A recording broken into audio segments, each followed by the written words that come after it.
समझ नहीं आ रहा अपने सैलरी इंक्रीमेंट का क्या करूं। बेटा इतना क्या सोच रहा है, अपने म्यूचुअल फंड्स के एसआईपी का टॉप अप करा ले। This is the right time. क्या समझ में नहीं आया? बेटा इतना क्या सोच रहा है? अपने म्यूचुअल फंड्स का एसआईपी टॉप अप करा ले। This is the right time. अब समझा।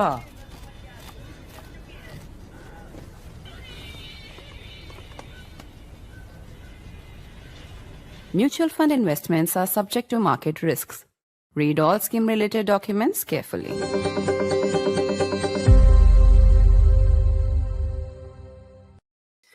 It has been one hell of a year for India and for the Modi government.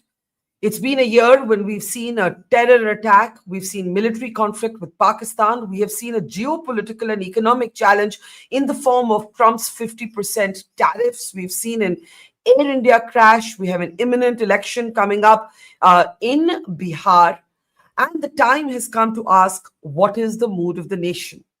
What does the biannual CVoter India Today Mood of the Nation survey say about domestic politics, international affairs, the economy, and who would win if elections were held today? In a moment from now, we'll be joined by CVoter's Yashwant Deshmukh. I'm Barkha Dutt. You're with the Mojo story. Where does brand Modi stand after 11 years in power? In his third term since 2024, has Modi gained or has the brand chipped away a little? This is the Prime Minister faces unexpected geopolitical challenges and a churning of the world order. The images that you see on your screen out of China have been at least partially a response to what Donald Trump imposed and inflicted on India.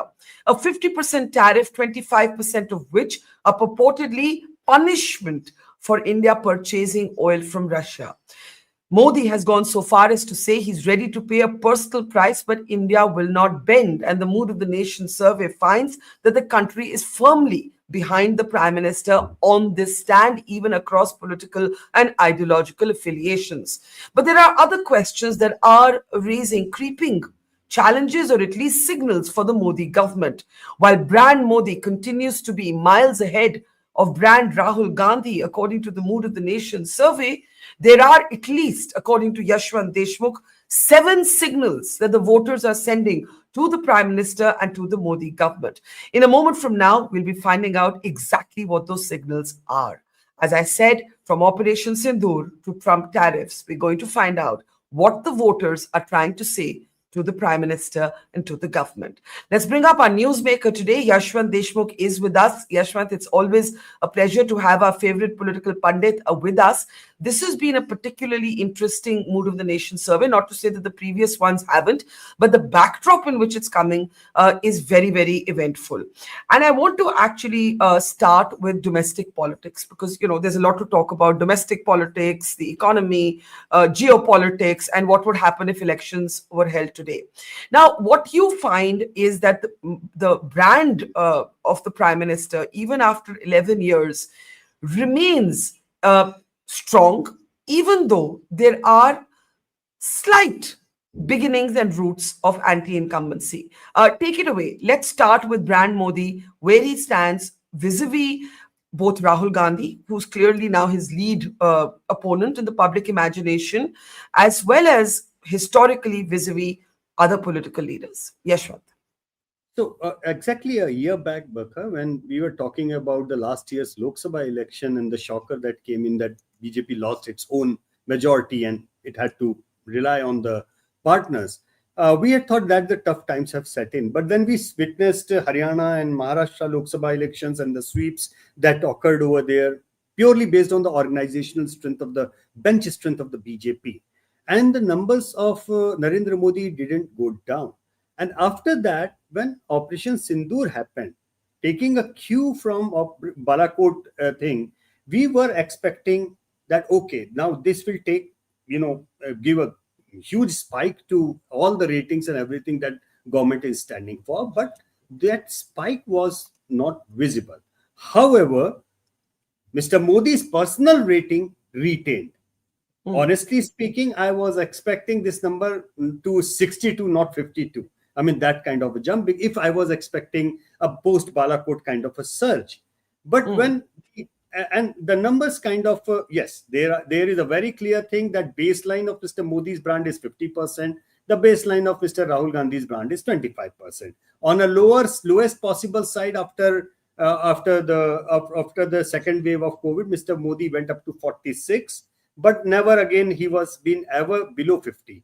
On the lower end, Mr. Rahul Gandhi has gone to 20, but never below 20, but never higher than 25 as well. So that's the range that we are looking at. And give or take at any point of time, Barkha, you will realize that Mr. Modi is 1:2 ratio as far as personal popularity is concerned and the ratings are concerned.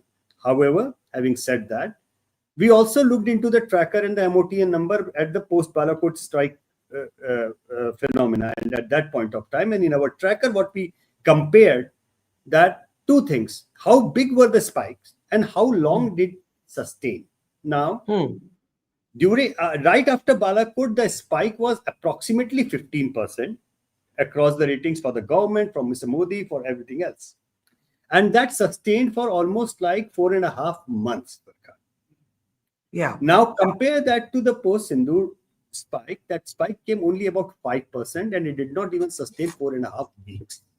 So, and ironically, arguably, I mean, from the military's perspective, and you know it better than any other journalist in India, I believe personally that the impact of Operation Sindoor was 100 times bigger than. I agree.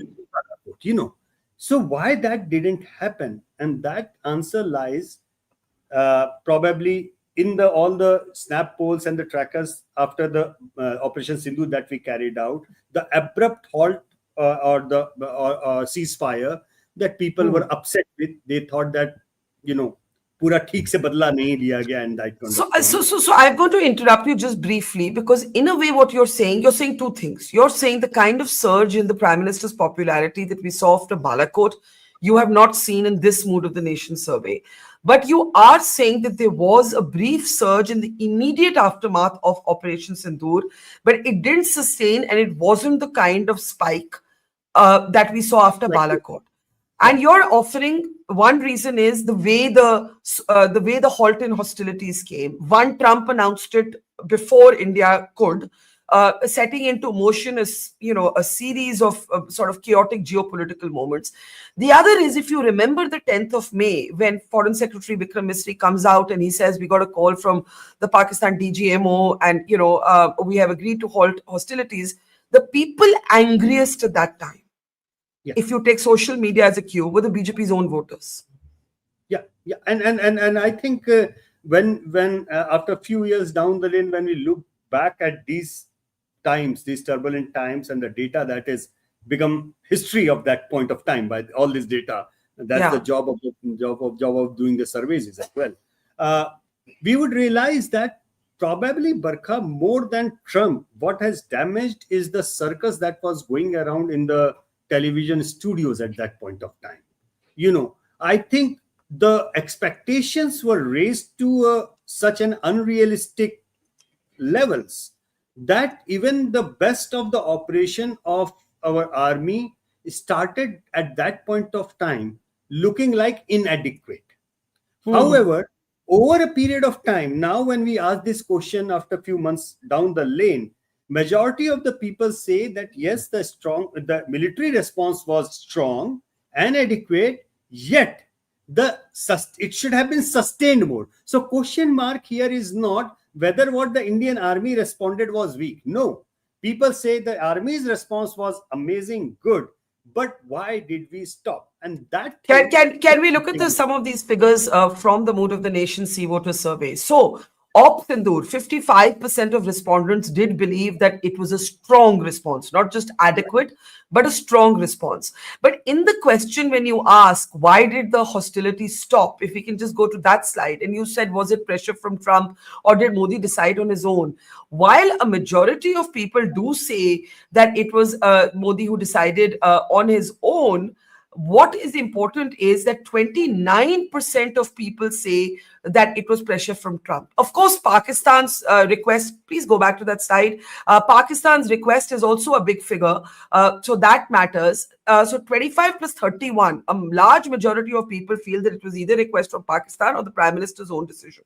But still, you have, hitting 30% who believe Trump ka pressure worked. Talk about this figure. And by the way, this figure, many of the audience and viewers might feel like, oh, itne to opposition ke vote hai, na? 30% will always say. Yeah. It's not like that.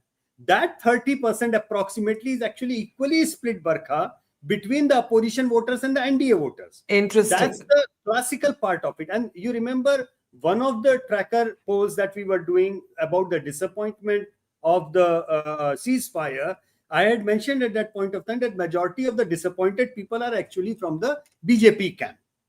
Because they were expecting more. It's Dil Mange more was coming from them, not from the opposition side.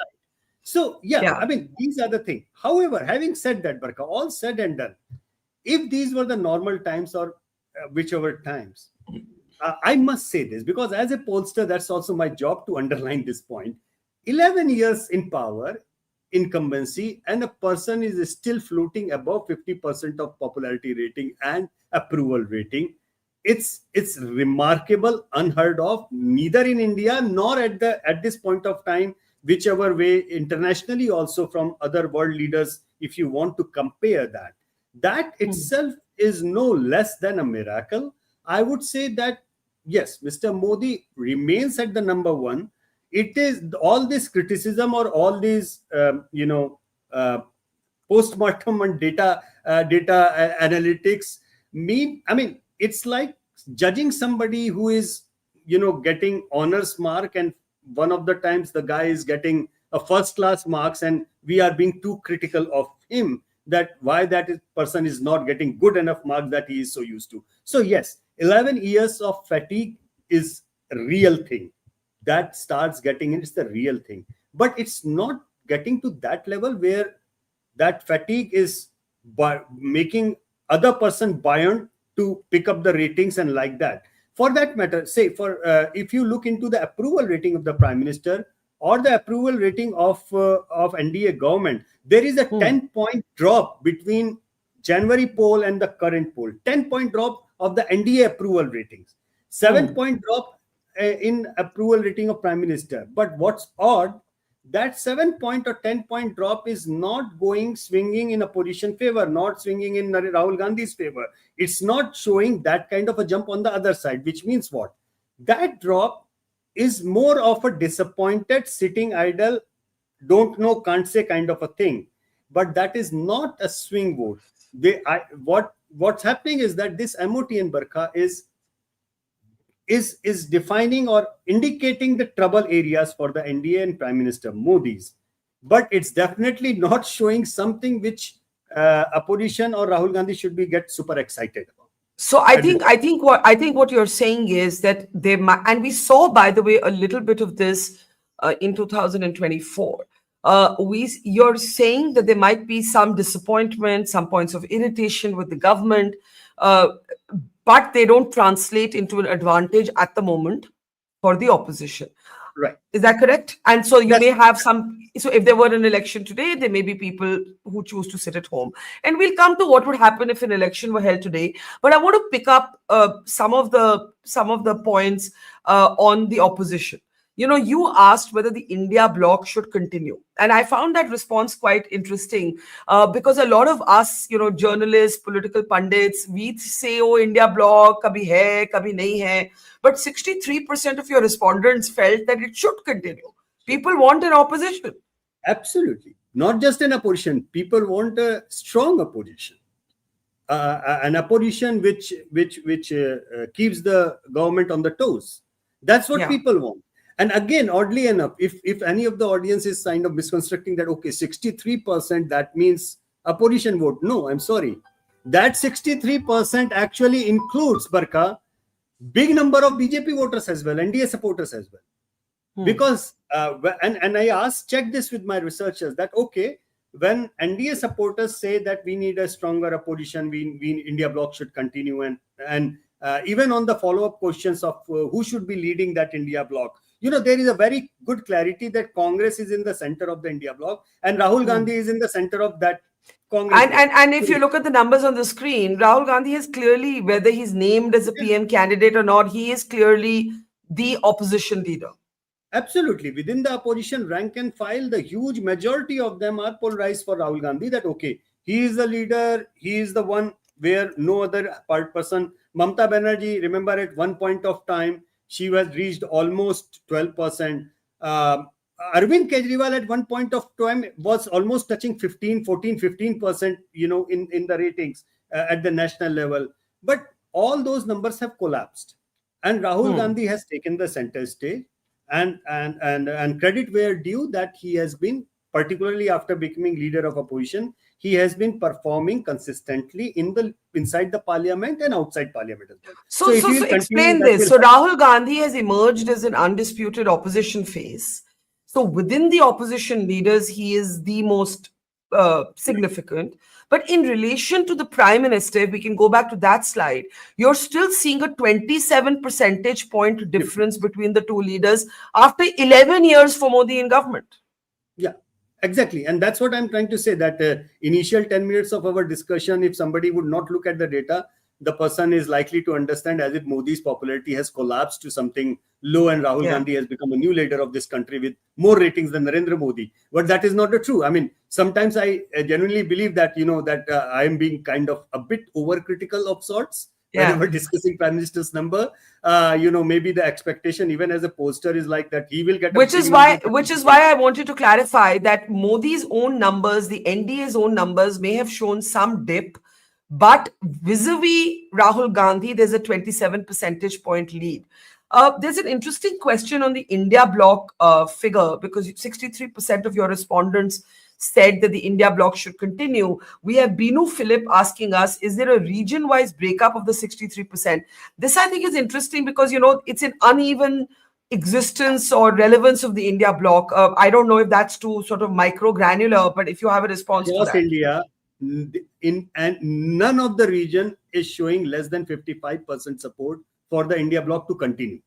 Doesn't mean that they are going to vote for India bloc, but that in essence is the emotion of the common man that India needs a stronger opposition. With a stronger opposition, governments are supposed to work better. There is more answerability, there is more aggression in the opposition, and that's what keeps the government on the toes, and they want that kind of pressure on the government. So yes, the common Indians want the government to work and want a strong government and an even stronger opposition. Let me phrase it that way. Yeah. So I want to go on to some of the other questions you posed on the performance of the Modi government. You asked what is the biggest achievement of the Modi government. We'll come to the best suited to succeed Modi. Yeah, here. The Ram Mandir. Now, it wasn't so correct me if I'm wrong. I don't know whether you were surprised by this. The Ram Mandir was last year. We are now in 2025. I was expecting. I would have thought it would be Operation Sindoor. No. That's what I'm saying. That somewhere in this entire thing, that whatever we witnessed in the last few months, it seems like that they won the war, but they lost the war on narrative. Not just on the international diplomatic side, but even in the internal domestic politics side. The narrative was lost. I think that's the best way to put the things in perspective. Ram Mandir is still at the number one thing because Operation Sindoor could not gain that kind of traction which ideally it should have got. It's so surprising because according to me, it is one of the most devastating military actions in terms of the pain it was able to inflict. The fact that inside Pakistan's Punjab, terror bases were targeted, Pakistan's air bases were, severely damaged. It is really surprising, and it shows you how important narrative is, not just on the global stage, but even on your own stage at home.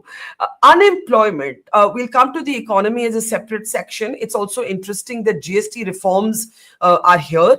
And clearly, someone in the Modi government is now taking this seriously, in particular in the context of Trump tariffs.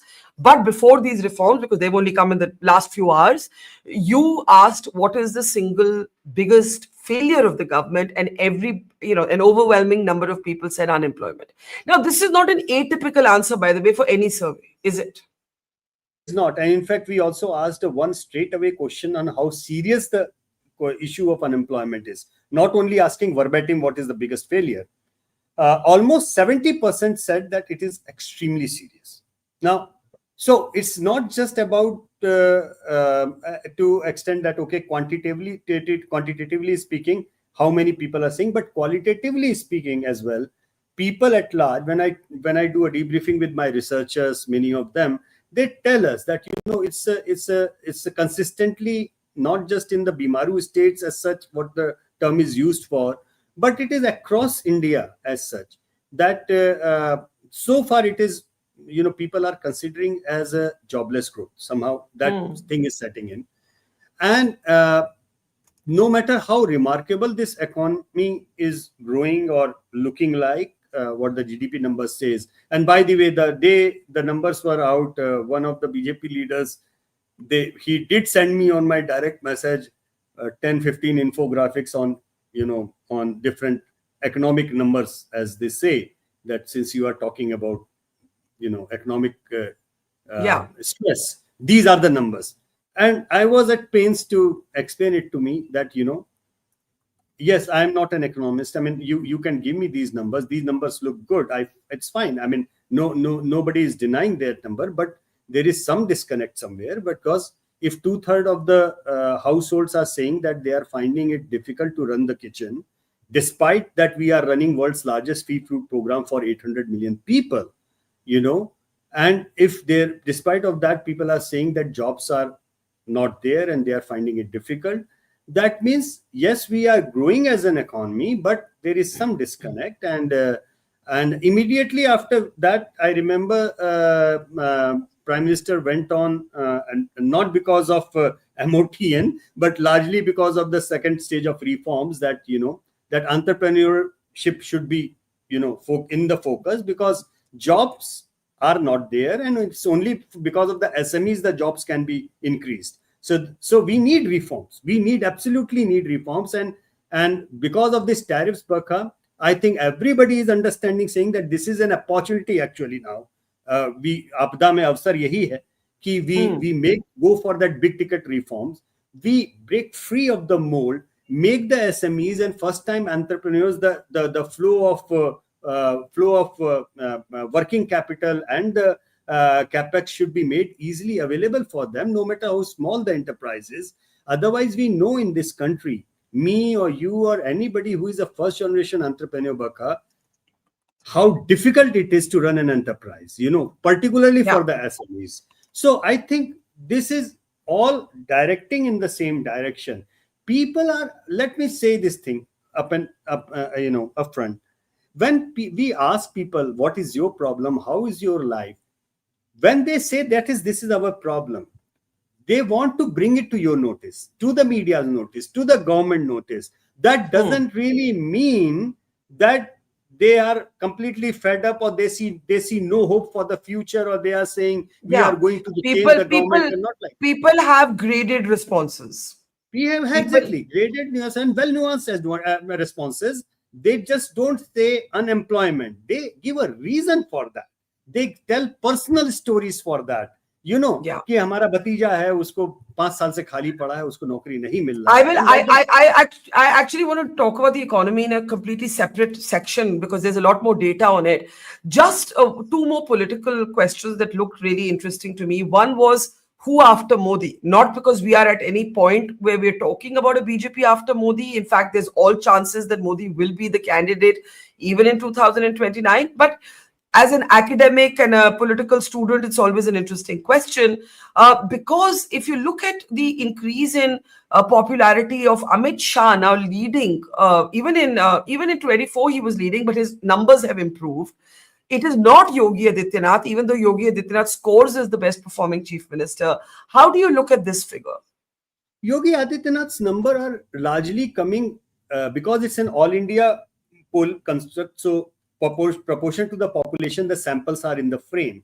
His names do come big number because from the Uttar Pradesh, he is a popular chief minister over there. No doubt that gives him biggest kind of thing. He also scores much better in states like Madhya Pradesh or states like in Rajasthan or Himachal. The basically BJP's core North Indian states. But the moment you go to West India, East India, and even down south, Amit Shah scores much better. I think that has largely to do with Amit Shah having the home state in Gujarat and impact in Maharashtra. Or say, for example, he has been campaigning always a lot for the last 10 years in West Bengal and like in Assam and everywhere. I think the problem here is that Yogi Adityanath's own number are having a huge weightage of Uttar Pradesh and some of other adjoining states, while Amit Shah's number are more evenly spread out. I think that's where his cumulative number come higher but in any case, at the moment, this is an academic question, right? This is a purely academic question. Like the next question, which created so much of a kerfuffle when Mohan Bhagwat, the RSS chief, spoke about 75 being an age appropriate to retire. And more recently, he actually said he himself doesn't think he needs to retire. Some people saw that as a bait to the Prime Minister. I don't think anyone who's serious about politics thinks that Modi is going to retire when he turns 75. But yet this question was interesting. An overwhelming number of your respondents did feel ki, haan, 75. They didn't say it in the context of any individual. But how do you read this slide? Barkha, we have discussed this, that every time I look at the numbers which come back from I am humbled. I am humbled more than previous round, because all the progressive questions, when you ask, you would have realized that people give a non-partisan answer. Across the party line, you get nation thinking in one direction on many of the issues, and which surprises me most of the time. That even though Narendra Modi is the number one leader, most popular leader, if I ask them ki Modi should retire, probably majority of the BJP voters will say no. Probably, I'm just guessing. I should have asked probably that as well. But the idea that politicians, particularly public in public sphere, they continue on and on and on. So that is something which doesn't click with particularly the younger generation. And now we have got a generation, 80% of our voter is born after the 1971 war. In that way. So a lot of public narrative, and particularly the youngsters, they feel that the youngsters should be getting a chance. That's where I think it is coming from. And and not only this, if you will talk about majority of the reforms, one nation, one election, you will see similar kind of pattern emerging, people saying and approving those kind of things in a very, very non-partisan way. Absolutely. I didn't see this as a Modi specific question at all, but as a general principle of talking point. अरे young लोगों को आना चाहिए राजनीति में, हाँ जरूर आना चाहिए. अरे ये जो 75 के हैं इनको जाना चाहिए, should they make way? It's a generally progressive thought. The reaction of a Congress voter is exactly the same in Rajasthan, for that matter, where Sachin Pilot was pushed aside to keep Ashok Gehlot at bay. Correct. It's a strictly general point. I completely agree with that. Now I want to turn to a very interesting column that you have written on the India Today website, and you have called it 7 Signals to the Modi government. And you make the argument, as you're making now, that brand Modi holds firm, but there are some things that the voter is trying to say to the government. And most of them have to do with the economy, with livelihood. And so I want to turn our attention to these figures. One of the very interesting comparative points of data that you put forth is how the Modi government has fared on the economy. And while you say that 48% are still saying, outstanding, when you compare it, you had a question where you would do a comparison between who handled it better, Narendra Modi or Manmohan Singh, right? And in that, the numbers of those who said Modi handled it better were higher than they are today, right? They fell from 52 to 44.6%, while Manmohan Singh's numbers actually increased. So talk a little bit about this. So there are multiple things at play in this one. I mean, obviously, Manmohan Singh is remembered more fondly than anybody would have expected that he would be remembered, and he was right and prophetic that history would be kind to him, kinder to him. He said that, and I think he was right on that. Having said that, yes, there are issues of economic stress which are contributing to this factor. There is also a factor that, I mean, apart from unemployment and price rise, which was there for a long time, and so on and so forth. But I think there is something for the BJP to look into very keenly, is that every time the public comes up with some important thing, their representatives come up with something which is inexplainable. I mean, did you see the video of Uttar Pradesh power minister where public was complaining bijli kat gaya and he starts saying Jai Shri Ram? Yeah, I saw that. Yeah, that is the kind of, and it is relatable. I'm telling you why. Because these are the public reaction is not really knee-jerk. That's what I have learned in this field. It's a very cumulative thing. It adds up, piles up, keep on piling up. And one fine day it reaches a tipping point, and then you say, oh, where did it come from? And I think a lot is happening because of a lot of public concerns which it is putting forward is not really discussed or appreciated by the representatives of the government. For example, 4 days in the show, from across the platforms, within India Today group, and they've got multiple platforms, and so many of BJP spokies and everybody came across. Not a single point of time any spokesperson said, we appreciate that situation and government will work. Correct. And now because because there's another data point, right? 60% say, as you write and find out, that it is difficult to manage family and household budgets. And there's another really important data point. You address the Adani Ambani narrative, the point of attack by the opposition. 46% say NDA policies have benefited big business, right? And then I'm going to join another point here. 47% say government has failed to curb corruption, while 45% say it has succeeded. Now, I want you to join the dots between these 4 data points. I'll read them once again. You used to do a comparison between Modi and Manmohan, who handled the economy better. And Modi's numbers were at about 52%, and now they're down to 44.6%. This is before the GST reform announcement. I must make that clarification. 60% say difficult to manage family and household budgets. 46% say NDA policies have benefited big business, not any particular business house, but big business. And 47% say government has failed to curb corruption, while 45% say it has succeeded. Now, let's talk about this. This is where you believe the government needs to pay attention to these signals. Absolutely. They need to pay attention to these signals, and rather than denying, they need to appreciate these sentiment, these emotions. What happens, Barkha, is that, as I said earlier, that none of these things are knee-jerks. People have a cumulative way of forming their opinion. So can I read out one audience comment from Prasad? Yeah. Barkha, it's one thing to look at GDP, important because we're at 7.8% in this recently released figures. It's one thing to look at GDP, inflation, job creation data, but in reality, we all feel it. We feel when the economy is doing well versus when it's not doing this well. I haven't felt that good in the last 5 years. And Exactly.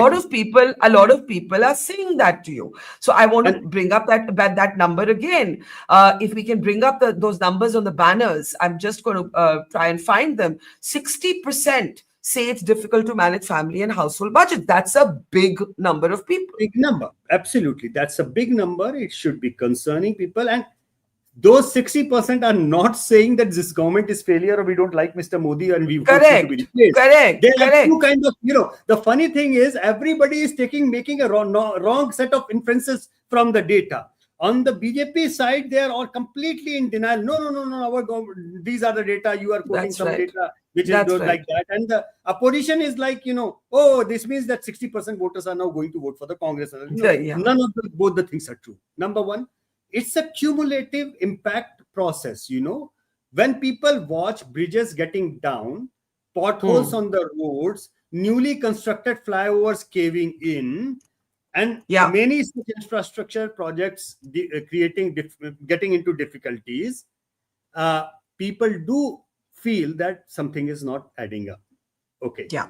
When Yeah. people see one or the two business houses name in every nook and corner, every airport that they are going in, they start feeling like that, okay, one or two are getting out of proportion, something which is like not really getting in. Now, when people are facing issues, in contrast, they start feeling like that the gap between rich and poor is increasing.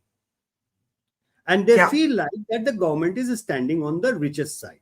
Now, this is the feeling. All right. Yeah. That's what they feel like. There are two ways of dealing this. You can either deny this, say this is all bunkum, nothing of this sort of is happening, and give me 100 sets of economic set and data and everything, which I will accept because these are data. I mean, I will never say that your data is wrong and my data is correct, but I'm expecting the same professional courtesy. The thing is, one has to not just look into the hard data of economics, one has to also look into the perception, what the public is feeling, what it is looking at. And if the public is looking at that cumulatively, a lot many things are adding up, and they are not just like one of your audience just Viewers. commented that viewers that commented that I'm not feeling well for the last 5 years. And I think you also find that there isn't that much optimism that their lives are going to get better economically. That's the point. They haven't lost hope. That's what I'm trying to make a line, that even after that, huge majority of them say that no, the future is good. When they look around the things, they say India is moving along. One question where we ask on a daily basis, Barkha, the question is, what do you think about India today? Country is moving along, not my life. Country and me both are moving in the right direction. Well, I am moving in the right direction, but country is moving in the wrong direction. But look at this. More than 1/3 of people, your respondents, expected their incomes to stagnate. Income to stagnate or fear a decline. But when we talk about that over the next 5 years, do you feel that life will become better? Things will become better? We are perennially an optimistic society. They look at the things in the bigger picture. Sometimes they even look at things that, okay, probably my generation is going to suffer, but it is going to become better for my kids. Having said that, what I am simply trying to tell a lot many friends on the opposition, on the ruling side, that see, people are telling you what are the problems that they are facing. That is their perception, and they are this narrative about what Rahul Gandhi once called the suit boot ki sarkar, this narrative that big business, it's sticking. It's sticking in. And it should be troubling the government. If we can bring that on the banner, that a considerable number of people believe that that big business is benefiting from NDA policies. Exactly. I think it's 46%. Let me just pull up the figure there. I think it's about, it's 46%. NDA policies have benefited big business the most. I think Yashwant has frozen there, and I'm sure he'll rejoin in just a moment. We are looking at the CVoter Mood of the Nation survey. I'm just going to wait for Yashwant to rejoin. But if you have just joined us, some of the data here is very, very interesting. And I want to particularly, we were talking about the economy. So the CVoter Mood of the Nation survey has routinely asked, while a large number of people, as you see on your screen, say that the handling has been outstanding, the CVoter Mood of the Nation survey has routinely asked whether Manmohan Singh handled it better or Prime Minister Modi did. And in that, there has been somewhat of a dip. Those numbers were at 52% for Prime Minister Modi. They're now down to 44.6%. But the real kicker is in this number. 60% say it is difficult to manage family and household budgets. Now, Rahul Gandhi had once famously used the word suit boot ki sarkar. to take a jibe at the Modi government, and that allegation in a different form is sticking. 46% say that NDA policies have benefited big business the most. Okay, Yashwant, you're back. Go ahead. Sorry, I think some internet. And there we lost you on cue again. Yashwant is traveling. I'm going to keep going through the figures. If we could take this graphic off and just go through some of the other numbers now, because 47% also say that the government has failed to curb corruption. And this number is a really important political talking point as well, because remember, the Prime Minister's famous line used to be, "Now khaunga na khane dunga." And this is a very almost evenly divided public response.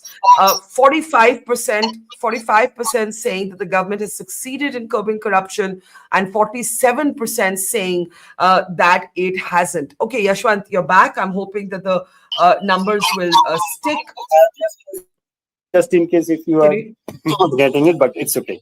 Yeah, go ahead. So what you were saying, I will take a continuation from that. So yes, these are all. You were saying both sides are misreading. Okay, just mute Yashwant till I ask my questions. You're saying both sides are misreading the data and drawing big political conclusions, and the truth lies somewhere in the middle. The government can't afford to ignore these data points, but the opposition is also drawing big conclusions from it. Go ahead. Say that these numbers are not, they don't matter.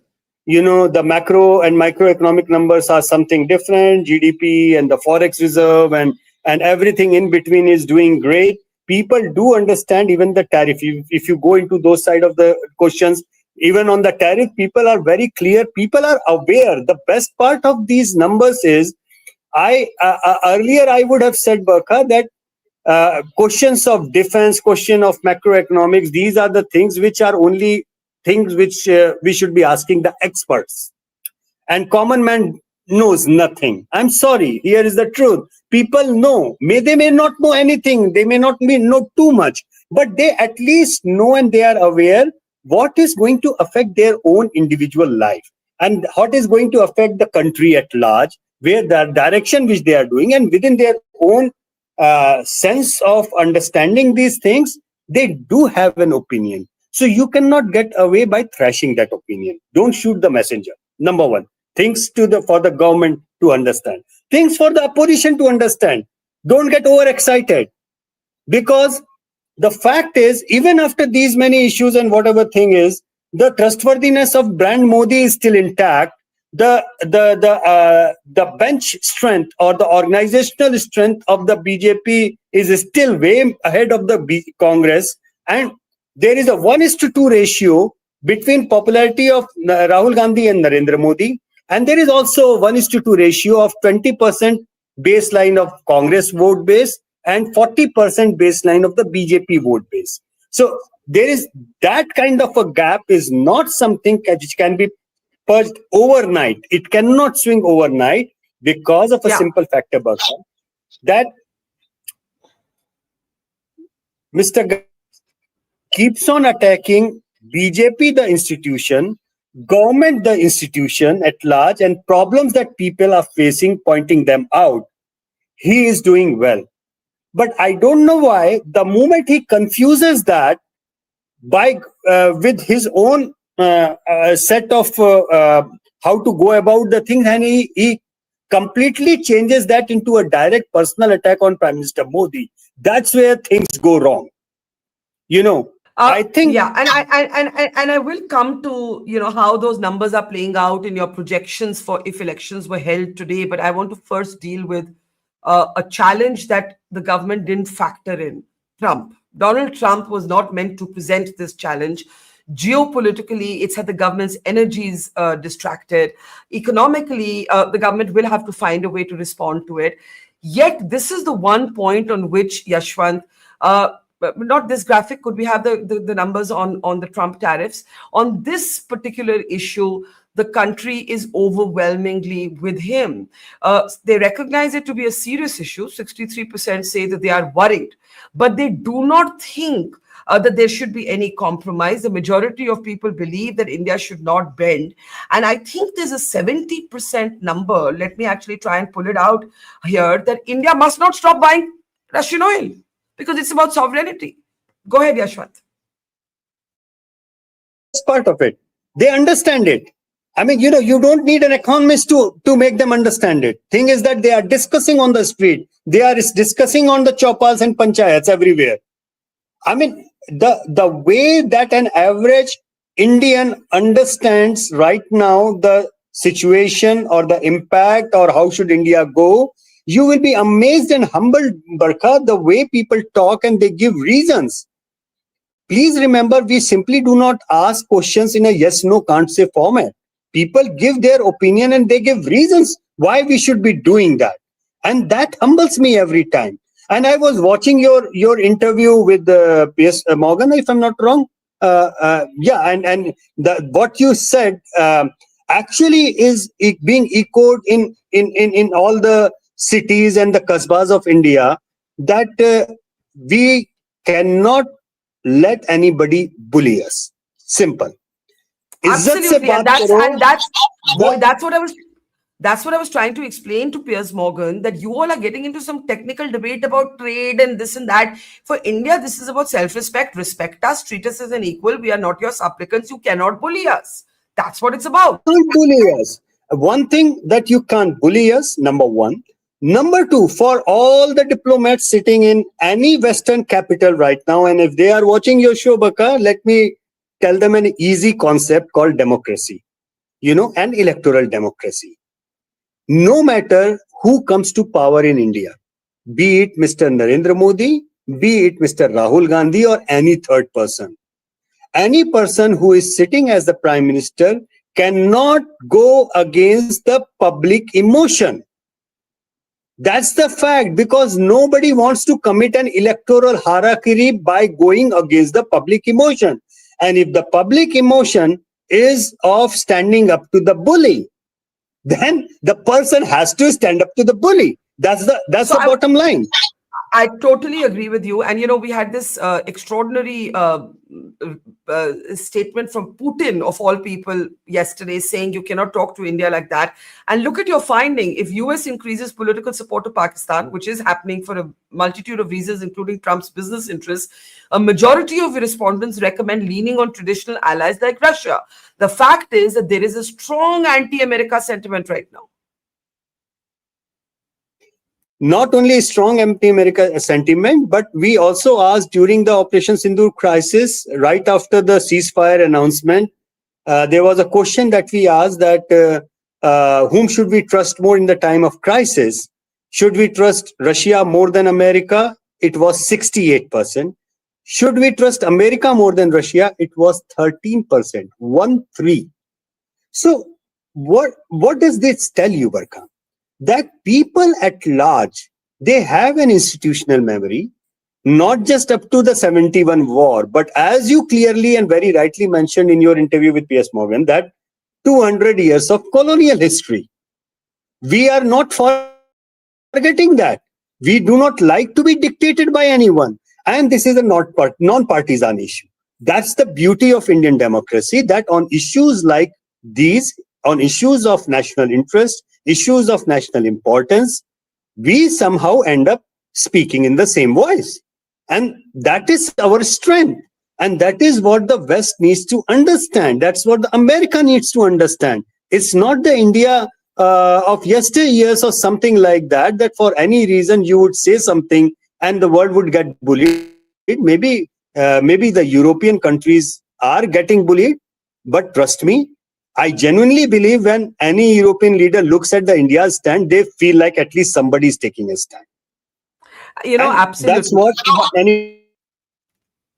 One of the things Piers Morgan kept saying in his show was, unexpectedly India, somebody else said to me the other day, why couldn't India just do this? And there's this lack of understanding that there's self-respect and sovereignty involved at the heart of this. I want to end with the key question: who would win if elections were held today? And as we transition to those numbers, Yashwant, I want you to explain this to me. We have spent all of this time talking about how brand Modi holds firm, but people are genuinely concerned about the economy in particular. And there are these signals that people are sending to the Modi government, right? And yet, when we look at these numbers, which are on our screen now, you have found that if elections were held today, the NDA would improve and the India bloc would decline. Not dramatically, but would look, the numbers are on your screen, 324 to 208. How do we understand this? If there are some dip, some sort of points of drop in approval ratings, in handling of the economy, how do we understand this improved performance, projected improved performance from the actual Lok Sabha result of 2024?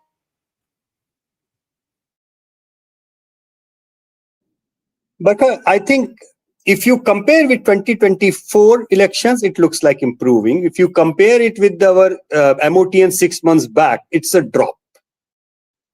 And it's a 20-seat drop and vote share drop as well. And now that is critical to understand, because that high of January came after them sweeping Maharashtra, Haryana, sweeping Jammu region of Jammu and Kashmir. And that reversed the feeling of the things that they lost during the Lok Sabha elections. Now, ideally speaking, the high that they touched in January after Maharashtra election results, after Operation Sindoor, it should have gone up, not gone down, right? I mean, that's what the conventional wisdom of polling or watching, observing politics will tell us. But it has gone down. Actually, from January, February to now, it's almost like 20 seats down.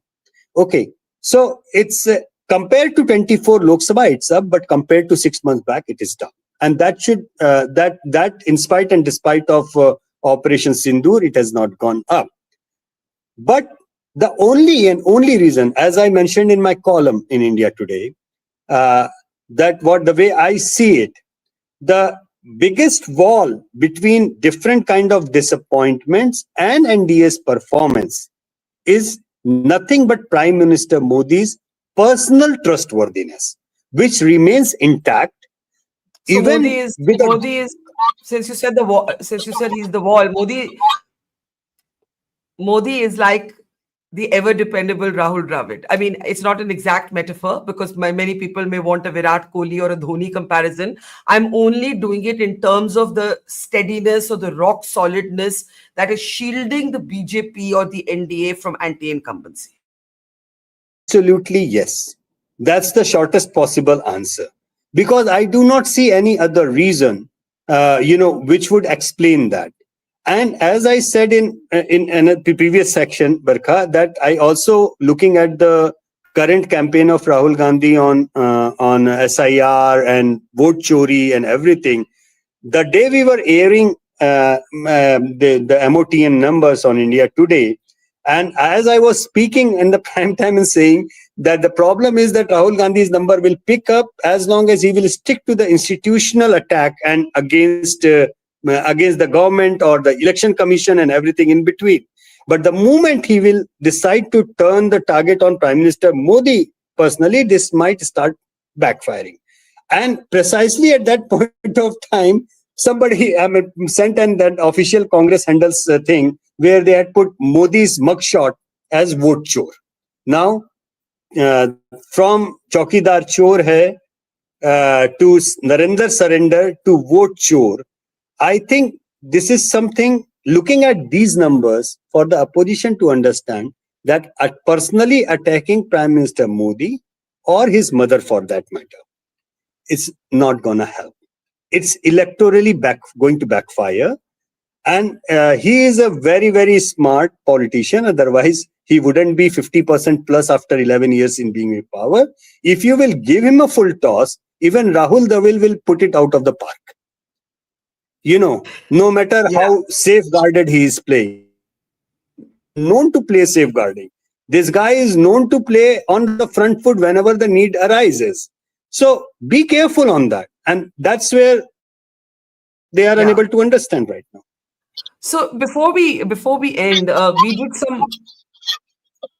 Could we just mute Yashwant for half a second? We did some strictly unscientific polling on our Mojo Story platform. A health warning. This has no methodology. This has no granular data. This is simply a question on our channel, and we have no breakup available of the affiliations, the background of people who vote. But we did say, just like Yashwant says, who would win if Lok Sabha elections were held today? And 59% said NDA to 41% of India bloc. These are our respondents. We also asked about Trump tariffs, and if we can move to that slide now. Again, this is just Mojo Story having some fun. 93%, I was looking at this figure and I was really taken aback by it. Must not compromise but continue negotiations. 93% of our respondents to 7% who feel otherwise, right? So Yashwant, this is not CVoter, not Mood of the Nation. This is just us having a little bit of unscientific fun, but I wanted to also share it with you. Giving you your last words on your own poll, the lessons and the warnings for both sides, for NDA and opposition. Closing comment to you. I think the biggest lesson for the NDA is basically to appreciate the concerns rather than being in denial. Being in denial doesn't help.